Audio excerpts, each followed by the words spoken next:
শাকিব খানের তাণ্ডব আসছে, তাণ্ডবের ট্রেলার কি দেখা হয়েছিল? হ্যাঁ দেখেছি। কেমন লেগেছে? খুব সুন্দর হয়েছে, বিউটিফুল।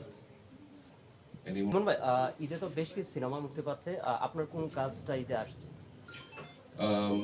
স্পেসিফিকলি তো মানে নাটক তো আসে প্রচুর ঈদে মানুষের, কিন্তু ফিল্ম তো প্রতি ঈদে আসা ডিফিকাল্ট। আমার বেশ কয়েকটা মুভি অলরেডি মানে রেডি হয়ে আছে, হোপফুলি ঈদের পরে আমরা রিলিজ দিব।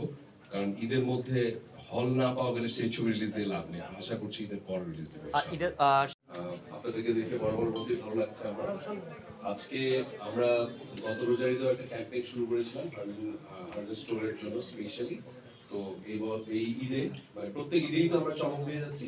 এই ঈদে আমরা স্পেসিফিক ভাবে যেটা দিচ্ছি যে হার্ডওয়্যার স্টোরের আমাদের যে ক্যাম্পেইনটার নাম হচ্ছে লাখ টাকায় লাইফ সাজাই। সো আমাদের বাংলাদেশের যতগুলো হার্ডওয়্যার স্টোর আছে সেখান থেকে মাত্র 500 টাকা শপিং করে 1 লাখ টাকা জেতার সুযোগ আছে। এবং আজকে সেই সৌভাগ্যবান হচ্ছে তাসমিন মিরপুরের, উনি অলরেডি পেয়ে গেছেন। এবং ঘোষণাটা আমরা দিয়েছি মাত্র মেবি সপ্তাহখানেক আগে। আমরা অলরেডি পুরস্কারও দিয়েছি এবং আমরা কথা দিয়ে যে কথাটা কি সেটা প্রমাণ করছি বারবার। আর শুধু এটা না, মানে হার্ডওয়্যার স্টোর থেকে যে কোনো পণ্যের উপর কিনলে একটা গিফট কুপন তো পাচ্ছেই। এবং আমরা লাস্ট বার দিয়েছিলাম 50%, সো আমরা আরো 10% বাড়িয়ে এখন 60% পর্যন্ত নির্দিষ্ট পণ্যের উপর ডিসকাউন্ট দিচ্ছি। আর অলরেডি আমরা বারবার একই কথা বলছি যে হার্ডওয়্যার স্টোর হচ্ছে বাংলাদেশের সবচেয়ে বড় অথেন্টিক কসমেটিক্স ব্র্যান্ড এবং ভেজালের বিরুদ্ধে আমরা কিন্তু সব ঐক্যবদ্ধভাবে কাজ করছি। যেখানে অন্যান্য অনেক কোম্পানি আছে যারা ভেজালের বিরুদ্ধে কথা বলতেই সাহস পাচ্ছে না, সেখানে আমরা ভেজালের বিরুদ্ধে এগিয়ে আসছি। কারণ আমরা আমাদের একটা জিনিস খুব এনশিওর করতে চাই, আমরা যেহেতু আমাদের রেজিস্ট্রেশন হয়েছে আমেরিকাতে, সো এটা একটা ইন্টারন্যাশনাল মানের একটা ব্র্যান্ড। এবং আপনারা দেখবেন বাজারে অনেক পণ্য আছে অনেক কম টাকায় পাওয়া যায়, অনেক কসমেটিক্স পাওয়া যায়। আর মেয়েরা নর্মালি স্বাস্থ্য অনেক পছন্দ করে, অনেকে আবার খোঁজে যে না একটু কম টাকায় কিনি। এবং সেটা করতে যে ফেসবুকে কিন্তু অনেক সময় অনেক অঘটনও দেখি যে স্কিন পুড়ে যাচ্ছে, ক্যান্সার হয়ে যাচ্ছে। সো আমরা যেটা করছি, আমাদের কস্টিং এ এত বেশি খরচ হয়ে যাচ্ছে, কিন্তু তারপরে আমরা চেষ্টা করছি মানুষের সাধ্যের মধ্যে দামটা রাখার।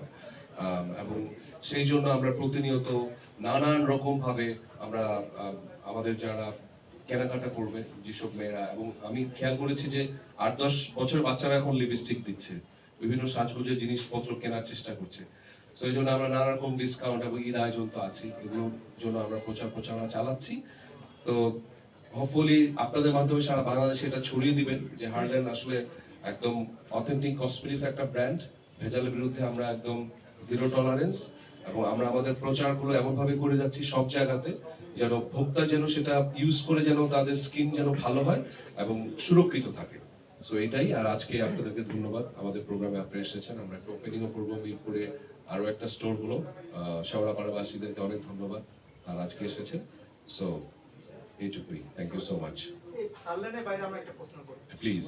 নুসরাত ফারিয়া আপু সম্প্রতি গ্রেফতার হয়েছিল এবং সে জামিনে মুক্তি পেয়েছিলেন। একজন চিত্রনায়িকা এভাবে গ্রেফতার হচ্ছে, এই বিষয়টা আপনি একজন অভিনেতা বা আপনি একজন চিত্রনায়ক হিসেবে কিভাবে দেখছেন? আসলে আমাদের মূল কাজ তো অভিনয় করা। সো আমরা অভিনয় নিয়ে আসলে সবাই আছি। যেটা হয়ে গেছে তো এটা আসলে একটা দুঃখজনক ব্যাপারই। এবং খুব সম্ভবত এটা আমাদের জন্য একটা বড় পাওয়া যে সে জামিনও পেয়েছে। সো এই পর্যন্তই। তার প্রতি আমার শুভকামনা রইল। এবং আমার মনে হয় যে যে ঘটনাটা হুট করে ঘটে গেছে এটা নিয়ে অলরেডি সব জায়গায় লেখালেখিও হচ্ছে পজিটিভলি। সো এটাই বলার আছে।